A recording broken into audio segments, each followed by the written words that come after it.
America ने Venezuela पर attack कर दिया है, बट सवाल है वेनेजुएला ही क्यों, स्टॉक मार्केट पर क्या इम्पैक्ट होगा और गोल्ड सिल्वर पर क्या इम्पैक्ट होगा।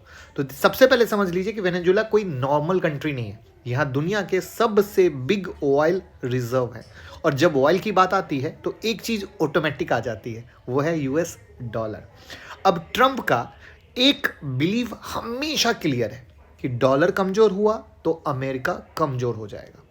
और आप अगर ट्रंप को क्लोजली ऑब्जर्व करते हो, या अगर आप उसकी पॉलिसी के रिगार्डिंग अगर आप थोड़ा सा भी देखने की कोशिश करते हो, तो उसका फोकस एक ही चीज़ पर है, डॉलर को स्ट्रांग रखना, ऑयल ट्रेड पर कंट्रोल करना, और जो कंट्री यूएस की नहीं सुनती है, नहीं मानती है, उसके अगेंस्ट जाती है, उस पर प्रेशर बनाना।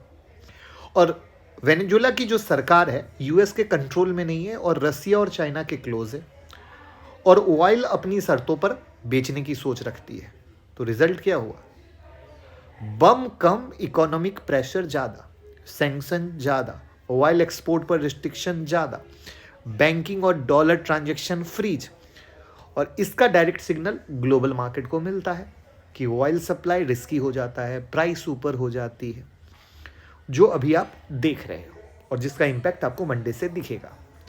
इंडिया पर इमीडिएट इम्पैक्ट बहुत लिमिटेड है, लेकिन अगर क्रूड महंगा हुआ तो पेट्रोल डीजल के प्राइस पर आप प्रेशर देख सकते हो, जिसका डायरेक्ट इनडायरेक्ट इम्पैक्ट आप स्टॉक मार्केट पर भी देख सकते हो।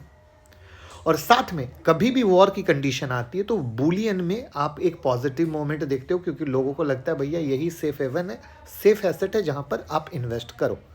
अब इसकी अपडेट जैसे जैसे आएगी मैं और रील बना के आपको साथ बताता रहूँगा। आप मुझे फॉलो कर लीजिए, और ऐसी ऑथेंटिक न्यूज़ और सटीक जानकारी मिलेगी। आपको जानकारी कैसी लगी कमेंट में बताइएगा। Thank you.